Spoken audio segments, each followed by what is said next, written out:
Saving the world from mass destruction on a daily basis? Nah, I'm just a humble movie reviewer.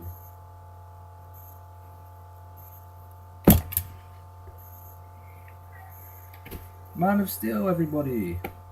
Keep watching.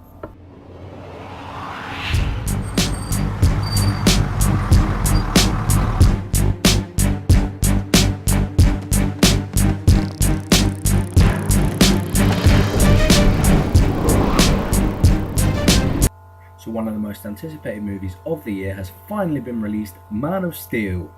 Does it live up to its hype? Kinda. So I'll start off by saying we don't really get to care for any of the characters, which is a problem here. Because, when you're reading the original comics or you're watching the original movie, stuff like that, you've got this romance between Lois Lane and Clark Kent. And they're both in the movie, of course, because they're the main Superman characters, and you have to have them in the movie. Obviously, Clark Kent you definitely have to have, but Lois Lane's here. So,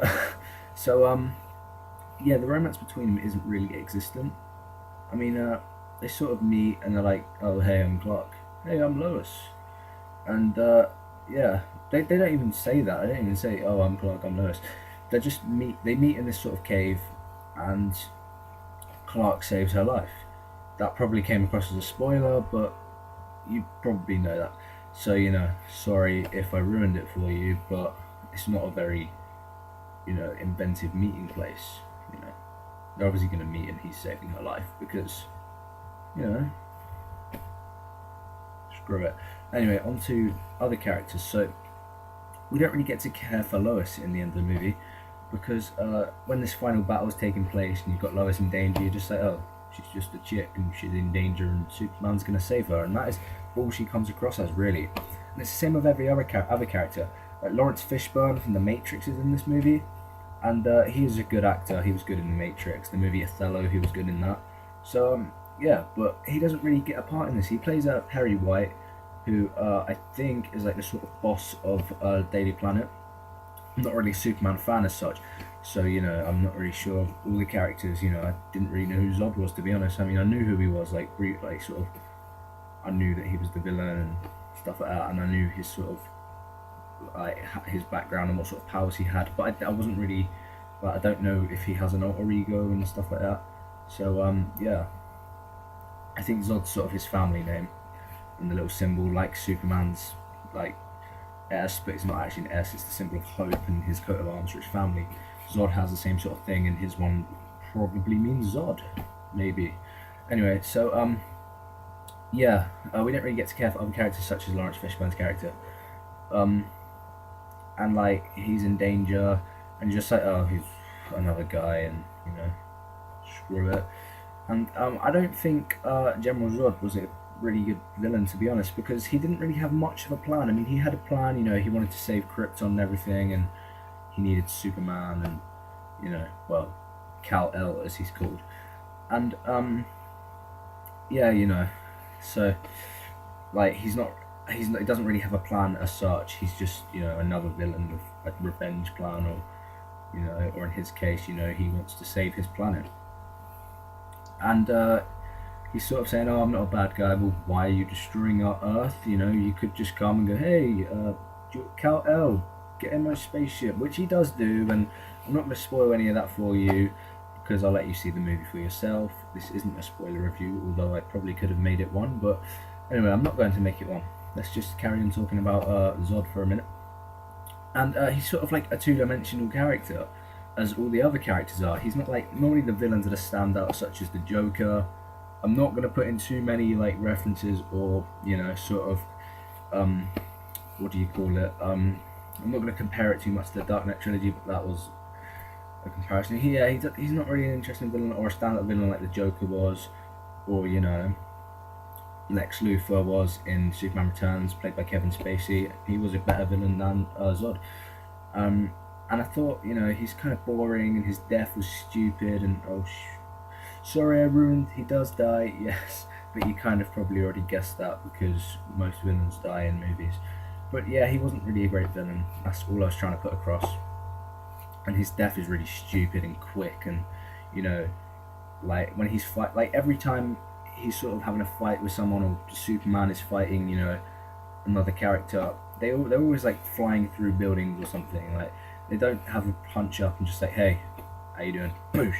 They don't like punch each other or anything. They just throw each other through buildings, which kind of annoyed me because, you know, it was cool to see the first few times, but when you've got only that in the movie, that is the only sort of fighting you see, it does get very, you know, sort of slow and annoying and boring. So yeah, the action scenes weren't so good, but they were okay to start with, you know. But there is a lot of action in this movie, and it's been criticised for this. But this is the Superman movie I have been looking for, because I didn't like Superman Returns. I thought, you know, it was boring, and for a return to Superman, you know, it's not so good because most of the movie he's in the hospital.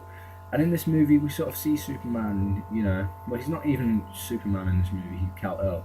But, you know, he's referred to as Superman the same sort of way that Batman is referred to as the Batman. No more Dark Knight comparisons, I promise, maybe. So, yeah, he's not really Superman, he's just Kal-El, but, you know, the sort of reference is thrown, his name's Superman. But, yeah, what was I talking about before I was talking about that? Yeah, I was saying about the fighting and stuff. But the only sort of character that is expanded upon is Superman himself, or Kal-El, because, you know, we don't really get to care for Zod. Well, we don't want to care for Zod, he's the villain, but, you know, like the Joker, promise, no more Dark Knight comparisons. But the Joker we cared for, like, we're sort of like, we didn't want him to die, and we were kind of happy that he didn't in the end. But then we were pissed off because, you know, we didn't even know what happened to him. But, you know, I suppose we can't really show him in a sequel if the actor has died, and we've got to be respectful to the actor. And I'm going to stop talking about other movies. So, yeah, you know, we don't really get to care for other characters. They're all pretty two-dimensional. Unless you're watching it in 3D, then they'll be three-dimensional. The only character that, other character that I sort of liked was Jor-El, who was Superman's father, biological father, played by Russell Crowe. Russell Crowe put in a good performance. He put in his all, as he does with almost every movie he's in. And if there was a standout character, which there probably isn't because no characters are expanded upon as such, he would be that standout character. And we don't see him a lot, you know. I won't explain why because that would just ruin the movie for you further. But yeah, so he was good in his role. And Henry Cavill is perfect for Superman, or Kal-El, or Clark Kent, or however you want to refer him as. He was perfect, and I think his physique is perfect for Superman, and he was much better than Brandon Routh in the previous Superman Returns. It was a much better movie with a much better actor. So yeah, I think Henry Cavill was pretty perfect, and you couldn't really ask for a better Superman in Superman movies unless you're thinking of Christopher Reeve, but you know, obviously we can't have him play Superman. Poor guy.